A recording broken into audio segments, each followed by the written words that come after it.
Foreign maids found not living in employers' homes as required.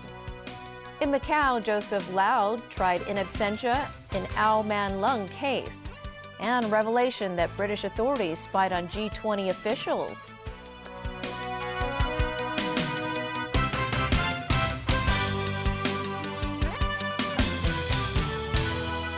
Good evening. Foreign domestic helpers are bound to, by law, to live with their employers, but TVB News has found there are many who have taken the risk of committing criminal offenses by living outside. Diane To has the story.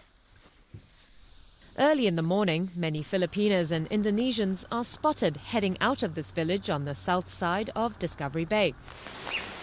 They're going to work as domestic helpers for families living in the residential estates nearby.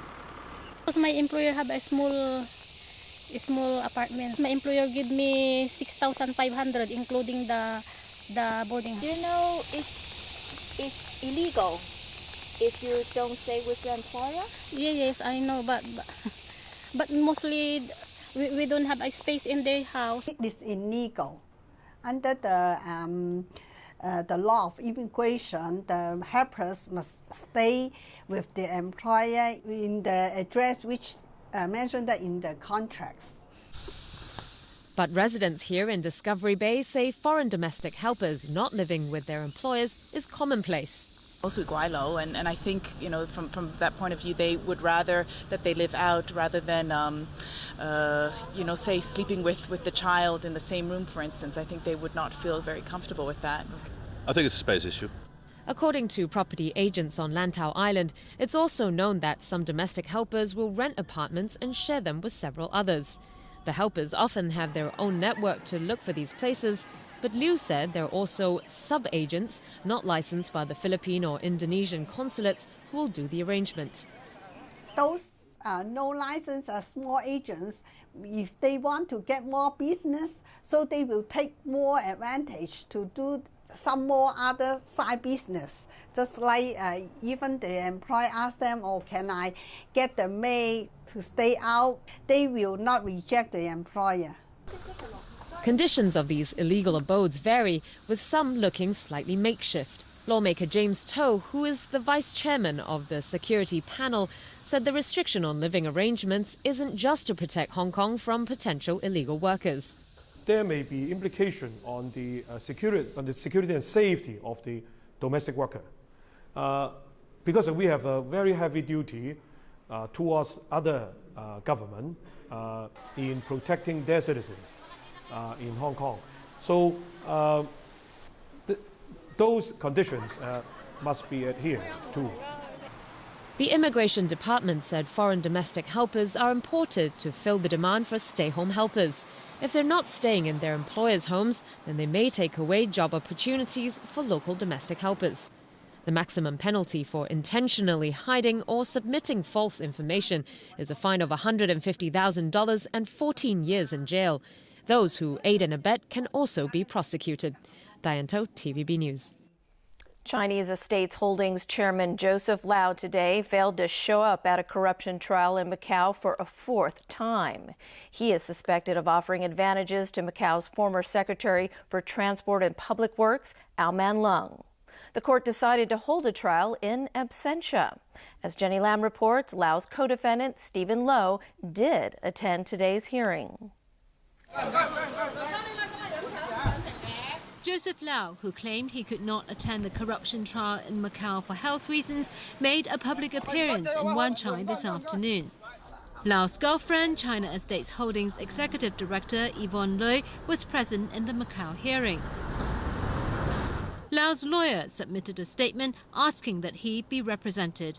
The court accepted the request. The judge pointed out that a number of proposals have been put forward as to how they can check Lau's status of health, but Macau's health authorities refused to send a doctor to Hong Kong. Lau, meanwhile, said it was inconvenient for him to have a checkup at a public hospital in Hong Kong. So the court is unable to verify whether he has any good reasons to be absent from the trial. There are 8 defendants in the case, among them Stephen Low, who appeared in court today escorted by bodyguards. Lau and Low are accused of bribery and money laundering. The prosecution said former Secretary for Transport and Public Works Au Man Long was authorized to sell 5 plots of land near the airport in Macau. Lau and Low won the tender and in 2005 transferred more than $20 million to Au's account through third-party accounts. The prosecution said Lau and Low willingly, freely and intentionally provided reward for a public servant for acts against his role in the government.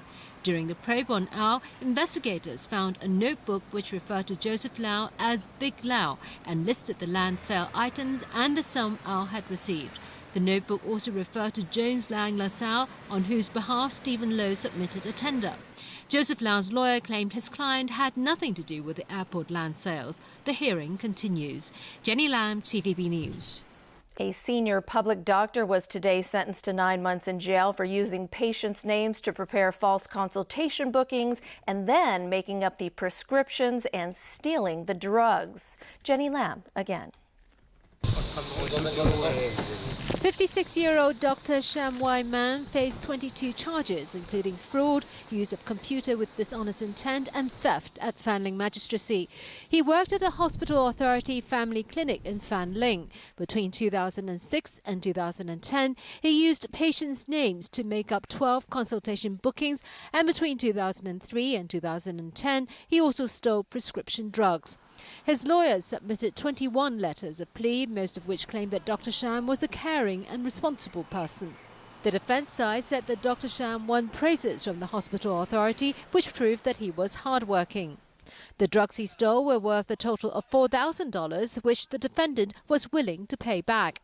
His doctor said he was depressed and had suicidal tendencies 2 years ago and is therefore unsuitable for imprisonment. But the magistrate said claiming the drugs for himself and making up the consultations amounted to defrauding the hospital authority. As a senior doctor, the magistrate added Dr. Sham should be a gatekeeper for the hospital authority, but instead he took the authority's properties for himself and breached the trust. The magistrate said this was a serious crime and sent him to 9 months in jail. Jenny Lam, TVB News. Chinese dissident Chen Guangcheng, now in the United States as a visiting scholar at New York University, has accused the school of asking him to leave because of pressure from Beijing. NYU has denied the claim, stressing it had said before Chen's arrival in May last year that his fellowship would last up to a year and end sometime this summer. In a statement, Chen thanked NYU for its hospitality and good support, but accused it of giving in to the Communist Party of China. He said as early as last August and September, Beijing had already begun applying unrelenting pressure on NYU, and the university was already starting to discuss his departure. NYU has been building a campus in Shanghai and received final approval from Chinese authorities last autumn to begin construction and student recruitment. Chen says the Chinese government wants to make him so busy trying to earn a living that he doesn't have time for human rights advocacy. The blind dissident taught himself law and was a campaigner for farmers and disabled citizens. He was placed under house arrest in Shandong province before escaping and seeking refuge at the U.S. Embassy in Beijing last year. China and the U.S. aren't the only countries taking the heat over revelations of indiscriminate eavesdropping. In the latest information leaked by notorious whistleblower Edward Snowden, Britain has some explaining to do as well. Hours before leaders of the group of 8 countries begin a summit in Northern Ireland, the Guardian newspaper dropped a whopper that now has participants watching their backs. Evidence in the Snowden leaks maintains Britain intercepted phone calls and monitored computers used by officials taking part in 2 high-level finance meetings in London back in 2009. It alleges British intelligence agencies strategically set up internet cafes so that they could read the emails of delegates from countries in the group of 20. It also stated the eavesdropping was sanctioned by the government of former Prime Minister Gordon Brown. Britain's foreign ministry has declined to comment. And revelations over top secret leaks by Edward Snowden had current and former top U.S. officials defending America's need for widespread data collection. White House Chief of Staff Dennis McDonough and former Vice President Dick Cheney maintain not only was the monitoring sanctioned, but Americans aren't safe without it. In interviews on Sunday news shows in America, the White House Chief of Staff said the government's reliance on data collection both locally and abroad was constitutional and overseen by executive, legislative, and court authorities. Authorized by Congress, overseen by Congress, briefed aggressively to every member of Congress, subjected to regular oversight from the independent courts. What does that tell you? That tells you that all three branches of government, to include aggressive internal checks inside the administration from inspectors general and routine audits, is overseeing how we do these programs. The disclosure of monitoring came from classified documents exposed by NSA whistleblower Edward Snowden, who was horrified over America's secret spy machine. While Snowden's leaks may be enlightening, McDonough maintains his actions have crippled how America protects its homeland. This as the government's 4 major data collection programs are designed to help prevent another 9/11 terror attack. In effect, gives a playbook to those who would like to get around our techniques and our practices.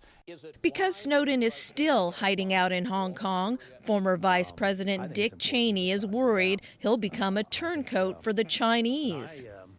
I am very, very worried that he still has additional information that he hasn't released yet, that the Chinese would welcome the opportunity and probably willing to provide immunity for him, or sanctuary for him, if you will, in exchange for what he presumably knows or doesn't know.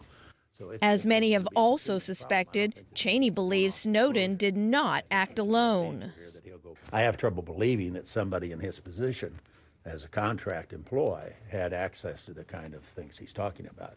Meantime, the Swiss president doubts Snowden's claims about his activities as a CIA man in Geneva and will back an investigation scrutinizing the leaker should prosecutors call for one. Violent protests continued in Turkey for an 18th straight day.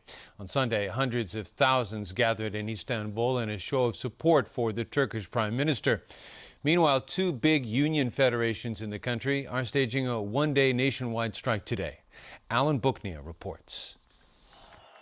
Prime Minister Recep Tayyip Erdogan told the sea of flag-waving supporters that the more than 2 weeks of demonstrations have been manipulated by terrorists.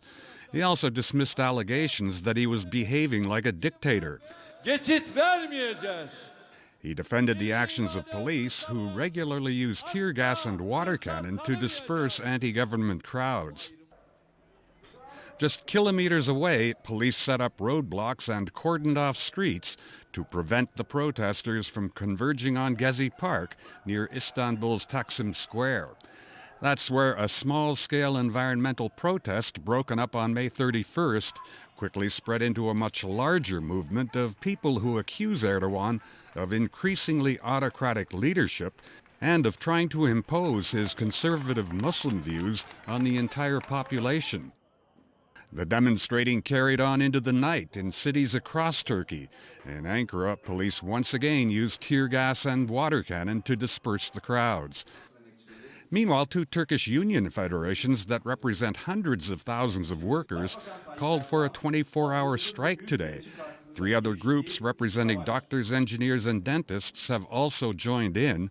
They say all work, other than emergencies, will stop. Alan Buknia, TVB News. And still ahead in our newscast, a warning about claims made by juicer and blender makers.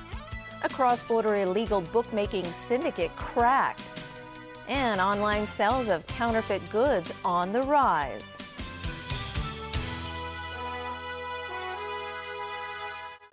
Michael hits Rio as it prepares to host the next World Cup. The big story in the city at the moment is how to heal the divisions, how to make the city one.